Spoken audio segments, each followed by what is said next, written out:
പറഞ്ഞതിന് വർഷങ്ങൾക്ക് മുമ്പ് എഴുതി തന്നെ, വേറെ പണിയൊന്നുമില്ലല്ലോ. അപ്പോൾ ഒയ്ത് ഇർഫഉ ഇബ്രാഹിമുൽ ഖവായിദ മിനൽ ബൈത്തി വ ഇസ്മായിൽ എന്ന് പറഞ്ഞ അതാണ്. എന്നിട്ട് അൻതഹിറ എന്ന് പറഞ്ഞാൽ ഇത് അടിച്ചോരി വൃത്തിയാക്കണം, സീപ്പർ പണിയെടുക്കാനൊന്നല്ല ഇബ്രാഹിം നബിനോട് പറഞ്ഞത്. ഇതിന് ഈ അള്ളാഹുവിൻ്റെ വ്യവസ്ഥയോട് ഒരു മനുഷ്യൻ വചനങ്ങളും മനുഷ്യരുടെ ആശയങ്ങളും ഇതിനോട് കൂട്ടിക്കലർത്താതെ, ഇതിലിനി ബുഹാരിയും മുസ്ലിമും മത്തായും ലൂക്കോസൊന്നും പറഞ്ഞത് ഇതിൽ കയറ്റണ്ട.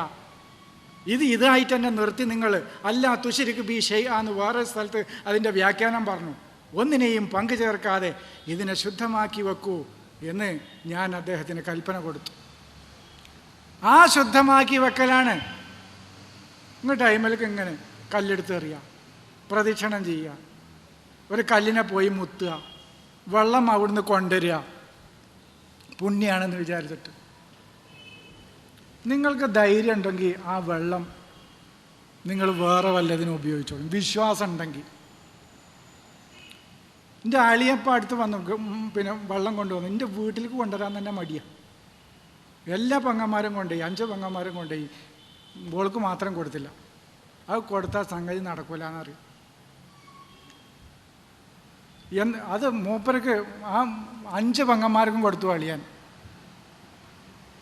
നമുക്ക് മാത്രം തന്നില്ല. എന്തുകൊണ്ടെന്ന് നമുക്കറിയാം, ആ വിശ്വാസം നമുക്കില്ല.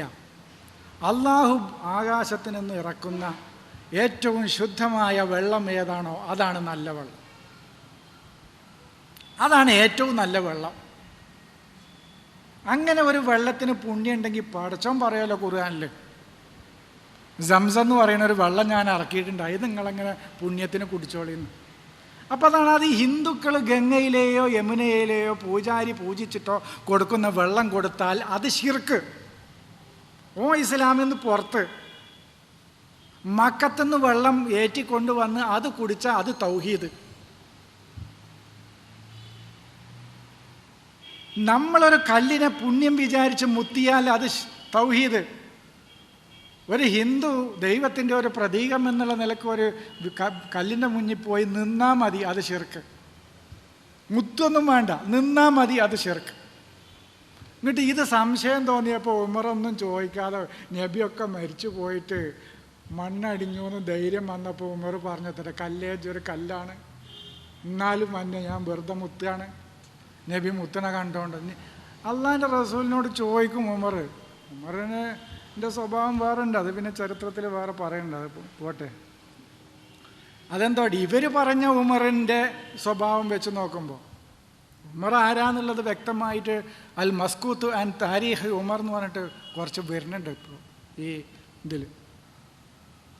ഉമറിൻ്റെ ചരിത്രത്തിൽ നിന്ന് തമസ്കരിക്കപ്പെട്ട സത്യങ്ങൾ എന്ന് പറഞ്ഞിട്ട് അൽ മസ്കൂത്ത് ആൻഡ് താരീഖ് ഉമർ എന്ന് പറഞ്ഞിട്ട് വരുന്നുണ്ട്. അതൊക്കെ വായിച്ചാൽ ഉമർ ആരാന്ന് നിങ്ങൾക്കറിയാം. പക്ഷേ ഇവർ പറഞ്ഞ ഉമറിൻ്റെ സ്വഭാവം വെച്ച് നോക്കുമ്പോൾ,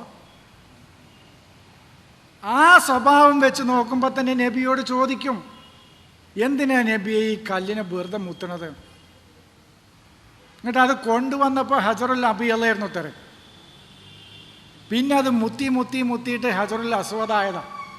അതായത് ഈ ക്രൈസ്തവ വിശ്വാസങ്ങൾക്ക് സാമ്യമായ വിശ്വാസങ്ങളും ഓരോ പദങ്ങൾ വരെ ഇവരുണ്ടാക്കി വെച്ചിട്ടുണ്ട്. ഈ കഅബാലയം പണിയാൻ ഇബ്രാഹിം നബിക്ക് മേഘത്തണലിട്ട് കാണിച്ചു കൊടുത്തു എന്നാ ചരിത്രം. വൈദ് ബൗവൈനാലി ഇബ്രാഹിം മക്കാനിൽ ബൈത്തി അന്ത അല്ലാ തുശ്രിക് ബി എന്ന് പറഞ്ഞാൽ മേഘത്തണലിട്ട് കൊടുത്തു എന്നാ. ഏതാ സ്ഥലം?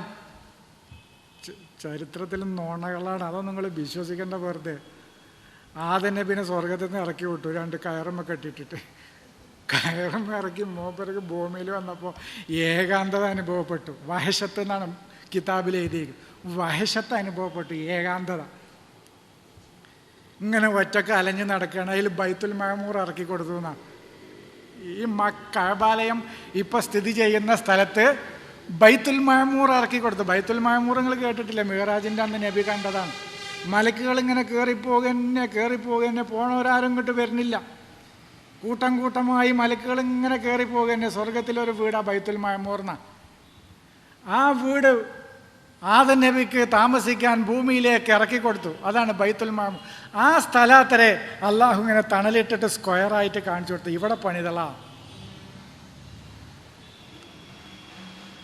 എന്ന് പറഞ്ഞിട്ട് കഅബാലയത്തിൻ്റെ നിർമ്മാണ ചരിത്രമൊക്കെ പറയുന്നുണ്ട്. പിന്നെ ആ ബൈത്തുൽ മഅമൂറിന് ആദം നബിയുടെ കാലം കഴിഞ്ഞോ പിന്നെ ആ സ്വർഗത്തിൽ കഴിഞ്ഞ പിന്നെ പൊക്കി. ആ ബൈത്തുൽ മഅമൂറിൻ്റെ ഈ സ്ഥാനത്താത്രേ ഇത് പണിതത്. അങ്ങനെ ഒരുപാട് നുണകളുണ്ട്. ആ നുണകളൊന്നും നിങ്ങൾ വിശ്വസിക്കേണ്ട. ബൈത്തുൽ മഅമൂർ എന്ന് പറഞ്ഞാൽ സദാ സജീവമായ, സദാ ലൈഫ് നൽകപ്പെട്ട, എന്നും സജീവമായ ഒരു ആശയം, ഒരു വ്യവസ്ഥിതി എന്നാണ്. അമറ യഅ്മുറു ഉംർ, ആയുസ്, ഗിവിങ് ലൈഫ്, ആയുസ് നൽകപ്പെട്ട സദാ സജീവമായ ഒരു ആശയം. അതാണ് ഖുർആൻ, അതാണ് ഇസ്ലാം, അതാണ് ആ പറയുന്നത്. അതാണ് വൽ ബൈത്തുൽ മഅമൂർ. അല്ലാ സ്വർഗത്തിൽ മലക്കുകളിങ്ങനെ മിറാജിൻ്റെ അന്ന് നബി കണ്ടതാ. മലക്കുകൾ അങ്ങനെ കയറിപ്പോകുക അത്ര. മറ്റൊരു പിന്നെ അങ്ങനെയല്ല പറയണത്. ഒരുപാട് പറയുന്നുണ്ട് ബൈത്തുൽ മഅമൂർ. പക്ഷെ ഖുർആൻ ബൈത്തുൽ മഅമൂർ അമറ യഅ്മുറു ഉംറ, ഞാൻ ചില സൂചനകൾ നൽകുന്നുണ്ട്. ഇതിൻ്റെ വിശദീകരണം പിന്നീട് വരും. ഈ അമറ യഅ്മുറു ഉംറ എഴുത്തമറ എന്നൊക്കെ പറഞ്ഞാൽ ആയുസ് നൽകുക എന്നർത്ഥം, ലൈഫ് കൊടുക്കുക.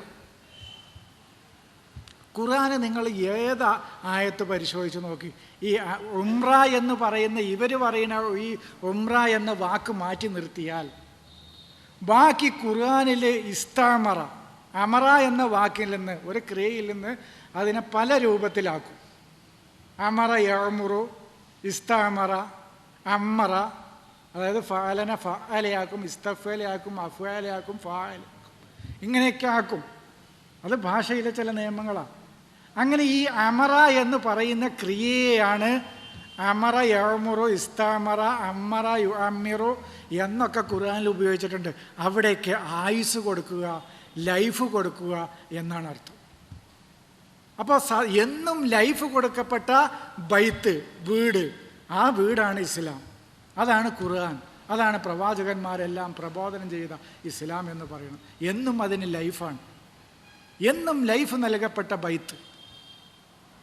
ആ അർത്ഥം തന്നെ ഉംറക്കുമുള്ളൂ. താൻ മനസ്സിലാക്കിയ ആശയങ്ങൾക്ക് തങ്ങളുടെ ജീവിതം നൽകുക എന്നുള്ളത്. അതാണ് അത്തിമുൽ ഹജ്ജ വൽ ഉംറത. നിങ്ങൾ നിങ്ങളുടെ ആയുസ് കൊടുക്കുക എന്നുള്ളത് നിങ്ങൾ പൂർത്തീകരിക്കുക. ആ അള്ളാഹുവിൻ്റെ ആ കൽപ്പനയെ നിങ്ങൾ പൂർത്തീകരിക്കുക. അതാണ് ഉംറത്ത്.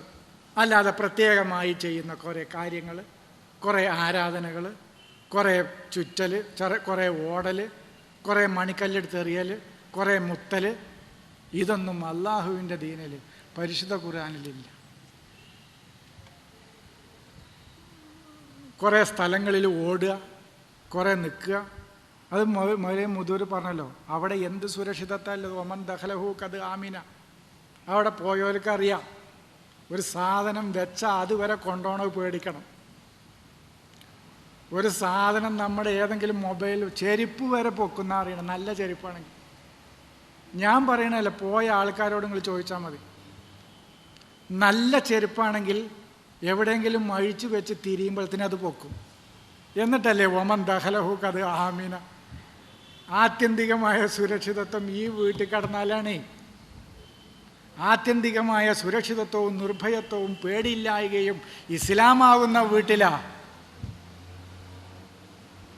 വേറെ ഏത് വീട്ടിലാ? മക്കത്ത് ഇപ്പം ഈ ഹാളിൻ്റെ പുറത്ത് താമസിക്കുന്ന ഒരാളോട് പറയാം, ഈ ഹാളിലേക്ക് വഴി കണ്ടെത്തിയാൽ നിങ്ങൾ ആ ഹാളിൽ പോയി നിസ്കരിക്കണം എന്ന് പറഞ്ഞാൽ പോനോട് പറയണം, മനിസ്തത്താ ഇലൈഹി സബീല.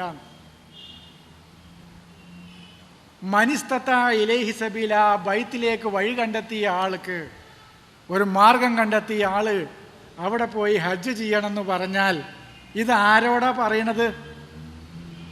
മക്കയുടെ ചുറ്റുഭാഗവും താമസിക്കുന്നവനോട്. മക്കയുടെ ചുറ്റുപാടും താമസിക്കുന്ന ആളോട് അത് പറയണം. വേണ്ട, ഇന്ന് ഇന്ത്യയിൽ താമസിക്കുന്ന നമ്മളോട് പറയണോ അത്? ഒരു പാസ്പോർട്ടും ഒരു ടിക്കറ്റും എടുത്താൽ അവിടെ എത്തൂലേ? അവിടെ കൊണ്ടുപോയി ഇറക്കും. എന്തായാലും മനിസ്തത്താ ഇലൈഹി സബീല പറയാനുള്ളത്. നേരെ മറിച്ച് അള്ളാഹുവിൻ്റെ ഇസ്ലാമിലേക്ക്, അവൻ്റെ ദീനിലേക്ക്, അവൻ്റെ മാർഗത്തിലേക്ക് വഴി കണ്ടെത്താൻ സാധിച്ച ആളുകൾ, ആ ആളുകൾക്ക് ഈ വ്യവസ്ഥിതിക്ക് അനുസരിച്ച് തങ്ങൾ ആ വ്യവസ്ഥിതിയെ പ്രചരിപ്പിക്കലും അത് പ്രബോധനം ചെയ്യലും അത് ന്യായവാദം നടത്തലും അവൻ്റെ ബാധ്യതയാണ്. അത് അള്ളാഹുവിൽ നിന്ന് അവന് കിട്ടേണ്ടതുണ്ട് എന്നാണ് അതിനർത്ഥം. ഹജ്ജ് നമ്മൾ ഇന്ന് പറയുന്ന